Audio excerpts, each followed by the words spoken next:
Madam మార్చి నెల వస్తుంది కదా, సో మార్చి నెలలో ఏ ఏ రాశుల వారికి ఎలా ఉండబోతుంది అంటారు? తప్పక అది చూద్దాము. అంతకన్నా ముందు ఎప్పుడు మనం మాట్లాడుకుంటాం గోచారం మాట్లాడుకుంటాం. అంటే గోచారం అంటే ఏంటంటే ప్లానెట్స్ ఒక చోట ఉండవు, అందరికీ ముందు నుంచి నేను అదే చెప్తూ ఉంటాను. అంటే తిరుగుతూనే ఉంటాయి, అంటే స్టేషనరీ కాదు.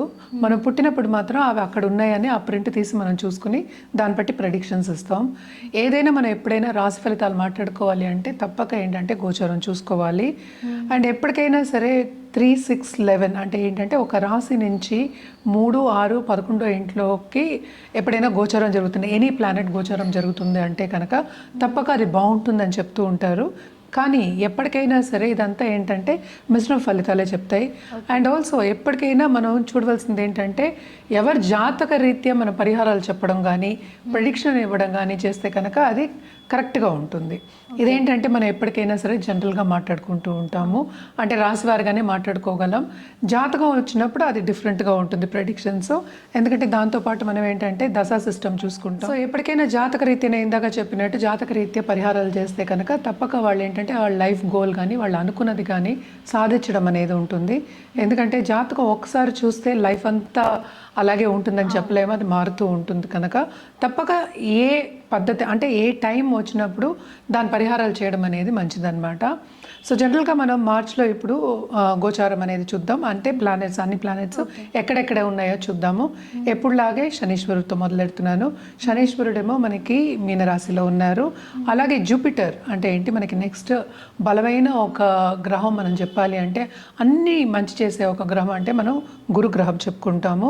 గురువు ఏమో ప్రస్తుతం ఏంటంటే మిథునంలో ఉన్నారు, ఆయన కూడా రిట్రోగ్రేషన్లో ఉన్నారు. ఆయన మార్చ్ 11th డైరెక్ట్ అవుతున్నారు అనమాట. సో ఈ నెలంతా అక్కడే ఉంటారు. తర్వాత రాహు కేతువులు మనం చూసాము అంటే కుంభంలో రాహు, అలాగే ఏంటంటే సింహంలో కేతు ఉన్నారు. అండ్ మనం మాట్లాడుకున్నాం కూడా ప్రీవియస్ మంత్ మనం ఏంటంటే కుంభంలోనే అన్ని ప్లానెట్స్ కలయిక అంటే పంచగ్రహ కూటమి జరిగింది అని మాట్లాడుకుంటూ ఉన్నాం. సో అన్ని గ్రహాలు ప్రస్తుతం ఏంటంటే మనకి కుంభంలోనే ఉన్నాయన్నమాట.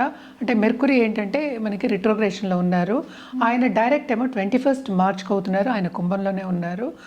అలాగే మనం చూసాము అంటే వీనస్ అంటే శుక్రుడు ఏంటంటే 2nd మార్చ్కి ఏంటంటే మనకి మీనానికి వెళ్తున్నారు. సో శనితో సంబంధం వస్తుంది. అలాగే ఏంటంటే ఉచ్చ స్థితి అనేది వస్తుంది అంటే మనకి శుక్రుడికి.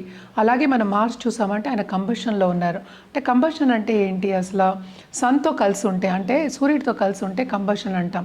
అంటే ఏంటి, కొంచెం స్తంభించిపోయే ఛాన్సెస్ ఉంటాయి, అంటే ఎక్కువ మనకి ఏంటంటే ముందుకెళ్ళే ఛాన్సెస్ అనేవి తక్కువ ఉంటాయి. అంటే ఏంటి, మార్స్ ఎనర్జీ అనేది తక్కువ ఉంటుంది. కంబషన్ అయినప్పుడు సన్ ఎనర్జీ అనేది పైకి వెళ్తుంది అని చెప్పడానికి కంబషన్ మనం చెప్పుకుంటున్నాం. ఆయన కూడా ఏంటంటే కంబషన్ నుంచి ఈ మధ్య బయటకు వస్తున్నారు. అలాగే నెక్స్ట్ మనం చూసాము అంటే సన్ ఏంటంటే మనకి మార్చ్ 15th మీనానికి వెళ్తున్నారు అనమాట. ఇది గ్రహస్థితి. అంటే మనం అన్ని ప్లానెట్స్ కవర్ చేసాం. మనకు తెలిసిందే ఏంటంటే చంద్రుడు 2 రోజులకు ఒకసారి మారుతూ ఉంటారు, 2.5 రోజులకి. సో ఇవన్నీ ఏంటంటే ఈ ప్లానెట్స్ కలిసినప్పుడు అంటే ఏంటంటే కలయిక ఉన్నప్పుడు కొన్ని యోగాలు అనేవి ఉంటూ ఉంటాయి అన్నమాట. సో దాని ప్రకారం మనం చూసామంటే 12 రాసుల వారికి, కొన్ని రాసుల వారికి చాలా బాగుంటుంది, కొన్ని రాసుల వారికి అంత బాగుంటుంది అనమాట. సో ఏదైనప్పటికీ మిశ్రమ ఫలితాలు ఎక్కువ ఉంటాయి. అదొకటి కాకుండా మార్చ్ 3 గ్రహణం అనేది ఉంది, అంటే చంద్రగ్రహణం, అంటే కేతు గ్రహస్థ గ్రహణం అనమాట. అది పుబ్బ నక్షత్రంలో అవుతోంది. సో తప్పక ఏంటంటే వాళ్ళు సింహరాశి వాళ్ళు జాగ్రత్త పడడం అనేది వెరీ వెరీ ఇంపార్టెంట్. కుంభరాశి వాళ్ళు కూడా చాలా మటుకు జాగ్రత్త పడాలి. అదొకటి కాకుండా మీనరాశి వాళ్ళు కూడాను. అలాగే ఏల్నాట్స్ అని కూడా మనకి మీనరాశి వాళ్ళకి, కుంభరాశి వాళ్ళకి, మేషరాశి వాళ్ళకి ఉందన్నమాట. సో వీళ్ళందరూ కొంచెం జాగ్రత్త పడడం అనేది మంచిది. అండ్ ఎప్పటికైనా సరే గ్రహణం విడిచిన తర్వాత స్నానం చేసి, విడుపు స్నానం అంటాము, స్నానం చేసి వెళ్ళి దానం ఇవ్వడం, ఎస్పెషలీ బియ్యం, అలాగే ఒక నాగ ప్రతిమ మనం బ్రాహ్మడికి గుడికి వెళ్ళి దానం ఇవ్వడం అనేది చాలా చాలా మంచిదన్నమాట. ఇది కూడా ఏంటంటే ఈవినింగే వస్తుంది గ్రహణం మనకి. సో ఎక్కువ పౌర్ణమి రోజు, అది మనకి హోలీ కూడా అయిందనమాట. హోలీ రోజే మనకి గ్రహణం అనేది మనకి ఐ డోంట్ నో ఎన్ని సెంచురీస్ తర్వాత వస్తుందో, బట్ సేమ్ డే రావడం అనేది ఇట్స్ అ కాంబినేషన్ కదా. ఎందుకంటే కొంతవరకు మనం అక్కడ సెలబ్రేట్ చేసుకుంటూ ఉంటాం, సెలబ్రేషన్కి కొంతవరకు మనకి భంగం వస్తుంది. అంటే ఏంటంటే ఒక ఫెస్టివల్గా చేసుకున్న వాళ్ళందరికీ గ్రహణం మూలాన్ని కొంచెం వరకు ఏంటంటే ఆ సెలబ్రేషన్ డిస్టర్బెన్స్ అనేది ఉంటుంది. సో ఇవన్నీ జాగ్రత్త పడిన తర్వాత ఏ రాశి వాళ్ళకి ఏంటి ఎలా ఉందో చూసుకుని వాళ్ళకి పరిహారాలు అనేది మనం చెప్పుకుందాం ఇప్పుడు.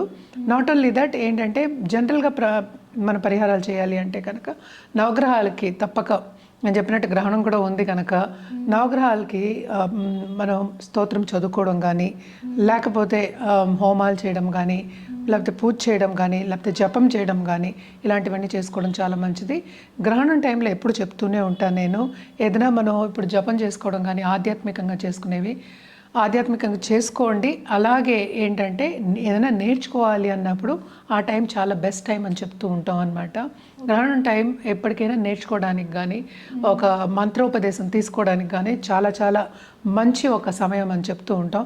తప్పక ఎవరికైనా అలాంటి పట్టు ఉంటే కనుక, అంటే ఇంట్రెస్ట్ ఉంటే కనుక తప్పక ఇవన్నీ చేయొచ్చు.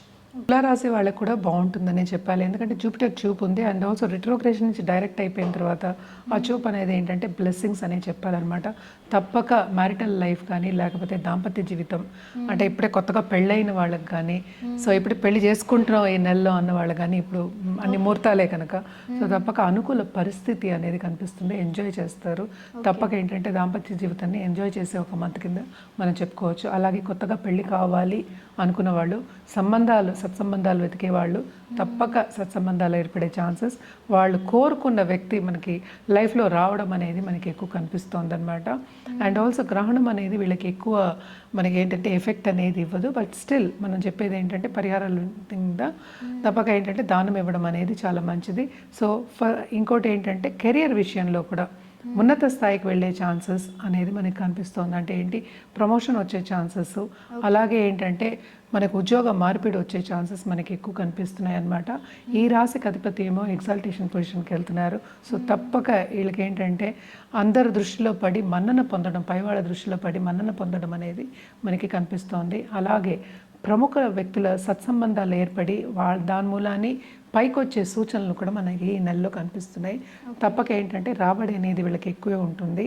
అలాగే మనకి బిజినెస్ పీపుల్ చూసాం, ఎస్పెషలీ మనం చెప్పాలంటే ఫుడ్ బిజినెస్లో ఉన్నవాళ్ళు, కేటరింగ్ బిజినెస్లో ఉన్న వాళ్ళకి పండిందే పంట తప్పక డబ్బు అనేది బాగా పుష్టిగా ఉంటుంది. లక్ష్మీ కటాక్షం అనేది వీళ్ళకి ఎక్కువ కనిపిస్తుంది ఈ నెలలో అని చెప్పుకోవాలన్నమాట. అలాగే మనం చూసామంటే హెల్త్ రీత్యా కూడా ఎక్కువ నలతలు అనేవి మనకేమీ కనిపించట్లే. కొంతవరకు ఏంటంటే హెల్త్ కూడా కుదుట పడే ఛాన్సెస్ అనేవి మనకి ఎక్కువ కనిపిస్తున్నాయి అన్నమాట. అదొకటి కాకుండా 11th లార్డ్ కూడా మనం చూసామంటే 6th వెళ్తున్నారు. ఇవి రెండు కూడా ఏంటంటే చాలా మంచి సూచనలే అన్నమాట. సో తప్పక వీళ్ళకి ప్రమోషన్ వచ్చేసి అంటే పైకి వెళ్ళే ఛాన్సెస్, ప్రమోషన్ అనద్దు, పైకి వెళ్ళే ఛాన్సెస్ అనేవి మనకి ఎక్కువ కనిపిస్తున్నాయి. తప్పక లోన్స్ తీసుకుంటే కూడా తిరిగి ఇచ్చే ఛాన్సెస్, అంటే అంత పుష్టిగా ఉండే ఛాన్సెస్ ఈ నెలలో వీళ్ళకి కనిపిస్తోంది. తప్పక వీళ్ళకి అందరితో కలయిక ఉంటుంది, ఇంట్లో శుభకార్యాలు జరిగే సూచనలు కనిపిస్తున్నాయి, దాని మీద ఖర్చు పెట్టే సూచనలు కనిపిస్తున్నాయి. అలాగే ఏంటంటే ఆధ్యాత్మికంగా గ్రోత్, స్పిరిచువల్ గ్రోత్ అనేది కూడా మనకి ఎక్కువ కనిపిస్తుంది. రిలీజియస్గా ఉండి రిలీజియస్ ఫంక్షన్లో కానీ, లేకపోతే ఒక గురువు కింద వెళ్ళి చురుగ్గా పాల్గొనడం కానీ మనకి ఎక్కువ కనిపిస్తుంది అనమాట. మనకి ఉగాది కూడా ఈ నెలలోనే వస్తుంది.